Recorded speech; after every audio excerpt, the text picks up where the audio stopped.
My name is Sarah, and if someone had asked me a year ago what family meant, I would have answered without thinking. Family meant love, support, loyalty, and forgiveness. I believed blood connected people forever, even through pain and arguments. But I learned the hard way that sometimes the people who share your blood can still make you feel completely alone. Everything began on a warm Saturday afternoon at our house outside Boston during my son Ethan's 8th birthday party. Our home was large and bright, with white walls, wide windows, and a backyard full of flowers that I spent years taking care of myself. That day, colorful balloons covered the fence, children laughed near the pool, and soft music played from the speakers Daniel had set up near the garden tables. I should have been happy. I tried to be happy, but something inside me already felt uneasy because my mother was coming. My husband Daniel noticed my nervous face while flipping burgers beside the grill. "Relax," he told me quietly. "Maybe today will be different." I forced a small smile, though I didn't believe him. For years, my family treated my adopted daughter Lily differently from the other children. They were never openly cruel before, but there were small things I noticed. Smaller birthday gifts, shorter hugs, less attention. Every time I brought it up, Mom always claimed I was imagining things. Lily was only 6 years old, with soft brown curls and gentle blue eyes that could melt anyone's heart. To me, she was my daughter from the moment I first held her in America 3 years earlier. I never cared that we didn't share blood. Love mattered more than that. At least it did to me. Around 3 in the afternoon, my mother Margaret finally arrived in her black SUV, the one I had helped pay for 2 years earlier when she struggled financially. My younger sister Claire stepped out behind her with her twin boys, Mason and Luke, while my older brother Ryan followed with his daughters Sophie and Emma. The moment they entered the backyard, the children ran toward them excitedly. Mom carried several expensive gift bags in her hands and immediately gathered all the kids around the long patio table. Ethan smiled excitedly while Lily stood quietly beside me holding the edge of my dress.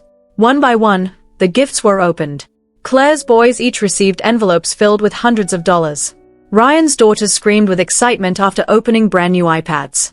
The adults laughed while the children celebrated loudly. But Lily received nothing. At first, I thought maybe Mom had forgotten her gift somewhere inside the SUV. I waited patiently, expecting her to reach for another bag. Instead, Mom looked directly at Lily before giving a cold little smile. "She doesn't count as family," she said casually. The entire backyard became silent. I felt my chest tighten so hard I could barely breathe. Daniel stopped moving beside the grill. Claire suddenly looked down at her phone while Ryan awkwardly cleared his throat, pretending nothing had happened. But the worst part was Lily. She looked up at me with confused eyes and softly asked, "Mommy, did I do something wrong?" That single question shattered something inside me forever. I stood there frozen for several seconds after Lily asked me that question. The music still played softly in the background, children still ran around the yard, and plates still clattered across the tables, but for me, everything suddenly felt distant and cold. I looked down at my daughter's small face and saw confusion instead of tears. That hurt even more. She truly did not understand why her grandmother treated her differently. I bent down slowly and fixed a loose curl behind Lily's ear. "No, sweetheart," I whispered carefully. "You did absolutely nothing wrong." Then I stood up and looked directly at my mother. Margaret crossed her arms like she had done nothing serious. Her expensive sunglasses rested on top of her gray hair, and her face carried the same proud expression she always wore whenever she believed she was right. For years, everyone in the family allowed her behavior because it was easier than challenging her. But this time was different. "What did you just say?" I asked quietly. Mom shrugged. "You heard me." Daniel walked closer to my side immediately. I could feel his anger without him saying a single word. Ethan had stopped opening his presents and now stared nervously between us. Claire suddenly laughed awkwardly. "Oh, come on, Mom didn't mean it like that." "Yes, I did," Mom replied before I could answer. The silence became heavier. Ryan rubbed the back of his neck and sighed. "Can we not ruin Ethan's birthday with drama?" I looked at him in disbelief. "Drama?" I repeated. "Mom just humiliated my daughter in front of everyone." "She's adopted, Ava," Mom said flatly, as if that explained everything. "The other children are blood relatives." I honestly thought Daniel might explode right there in the backyard. Instead, he spoke calmly, which somehow sounded even colder. "Lily is our daughter." Mom rolled her eyes slightly. "That's your choice." My choice. Those words echoed painfully inside my head. As if Lily were some temporary decision instead of a little girl who called me mommy every single night before bed.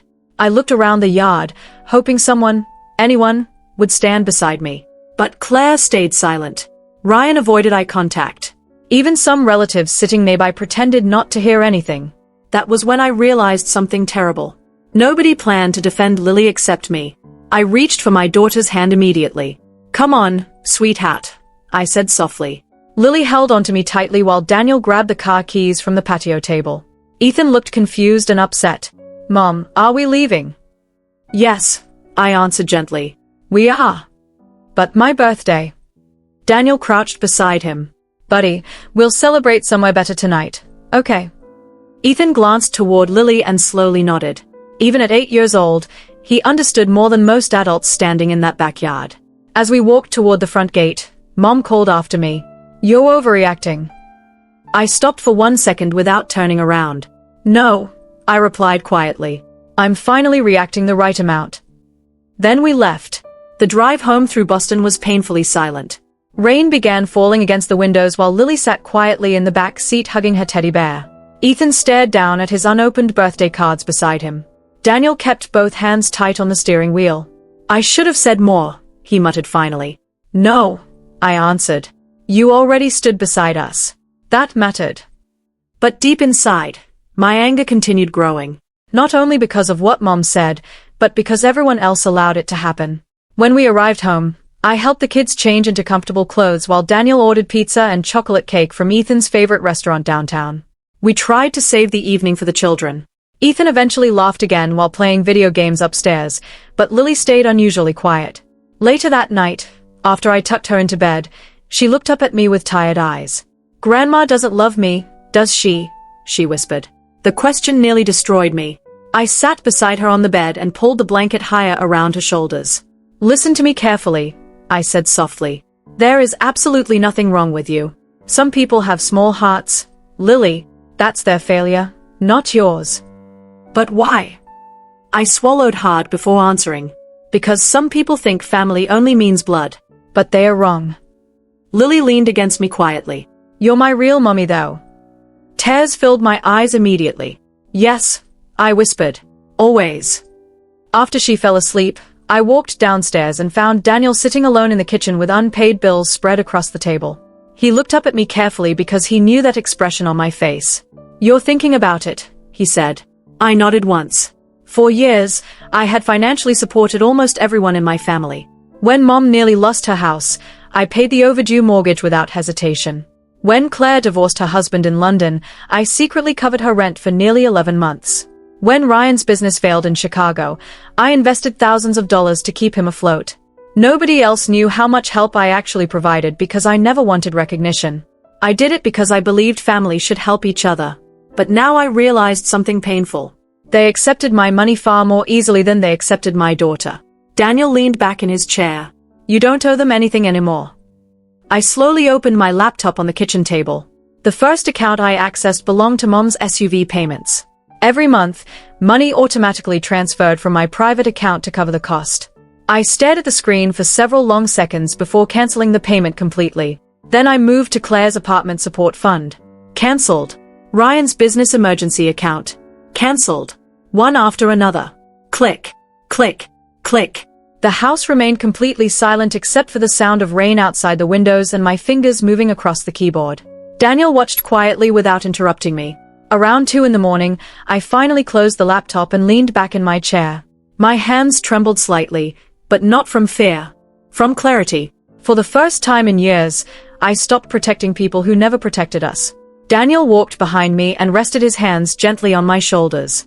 "How do you feel?" I looked toward the staircase leading to Lily's bedroom upstairs. "Like a mother," I answered. The next morning, the phone calls began before breakfast. The first phone call came at 7:12 in the morning while I was making pancakes for Ethan and Lily. I looked at the screen and saw Claire's name flashing over and over again. I ignored it at first, but by the 5th call, Daniel raised an eyebrow at me from across the kitchen. "You might want to answer that," he said carefully. I wiped my hands on a towel and picked up the phone. "Hello? Ava?" Claire practically screamed into my ear. "What the hell is wrong with you?" I pulled the phone slightly away from my face while Lily quietly poured syrup onto her pancakes beside me. "What are you talking about?" I asked calmly. "My card got declined at the grocery store in front of everyone." I leaned against the kitchen counter. "That sounds embarrassing." "Ava, this isn't funny." "No," I agreed. Humiliating a 6-year-old little girl in front of an entire birthday party wasn't funny either. Claire became silent for a moment before lowering her voice. "You seriously cancelled everything?" "Yes.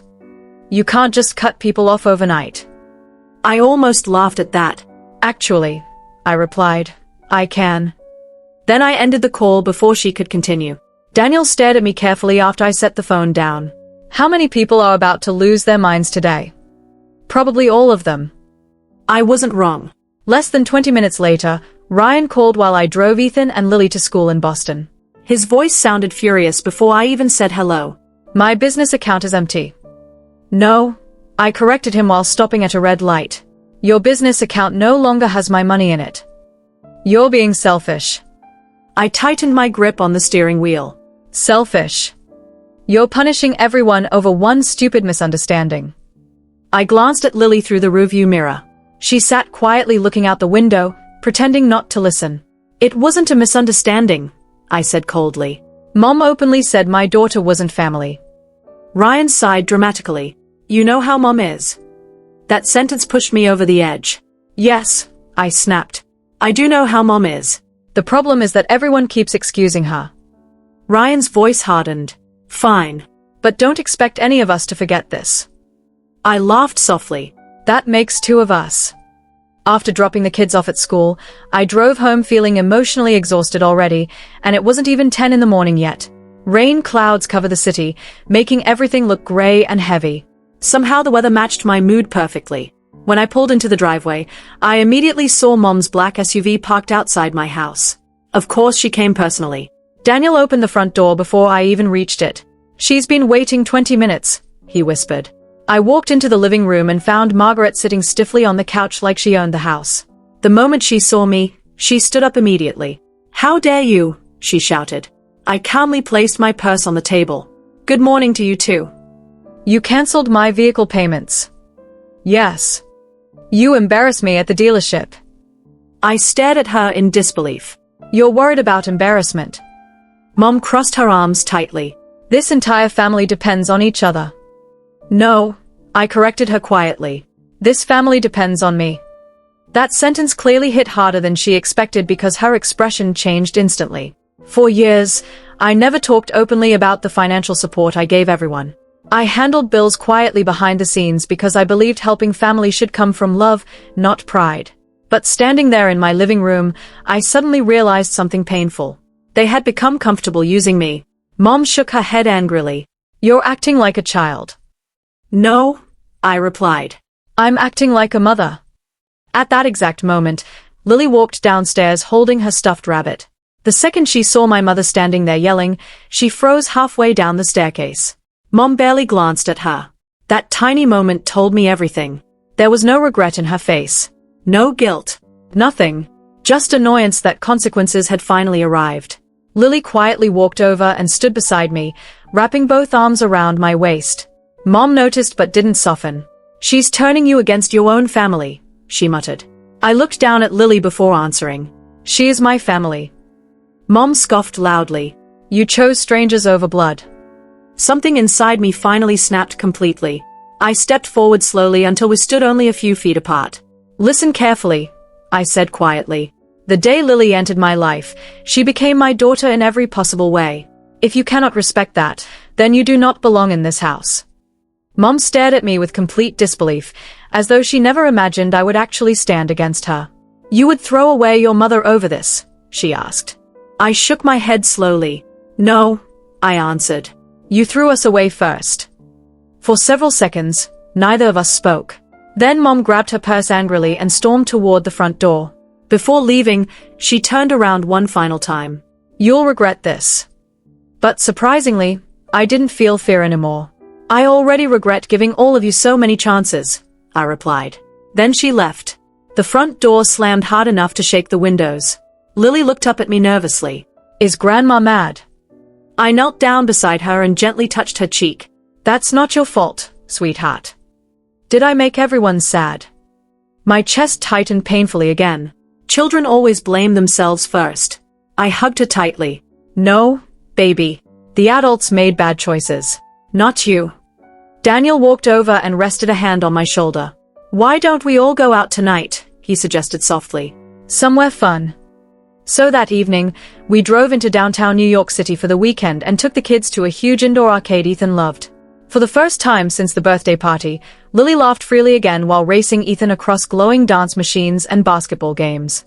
Watching her smile felt like breathing fresh air after days underwater. Later that night, after the kids fell asleep in the hotel room, I stood near the window overlooking the city lights while Daniel poured us coffee. You know this probably isn't over, he said quietly. I know. Are you okay with that? I thought carefully before answering. For years, I spent so much energy trying to keep peace inside a family that only valued me when I solved their problems. But now, for the first time, my priorities felt completely clear. If protecting Lily cost me relationships, then those relationships were never real to begin with.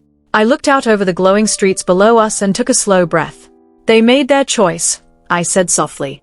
Daniel handed me a warm cup of coffee. And you made yours. I nodded once. And for the first time in a very long while, I felt absolutely certain I had chosen correctly. 3 months passed after the birthday party, and life slowly became quieter. Winter arrived across Boston, covering the streets in snow and freezing the trees outside our house. The silence in my life felt strange at first because I had spent years constantly answering family phone calls, solving financial problems, and trying to keep everyone happy. But once the calls stopped, I realized how exhausted I had truly been. The first few weeks after cutting everyone off had been messy. Ryan blamed me for losing his apartment after his business completely failed. Claire sent long emotional messages saying I had destroyed the family. Mom refused to speak to me at all after the argument in my living room.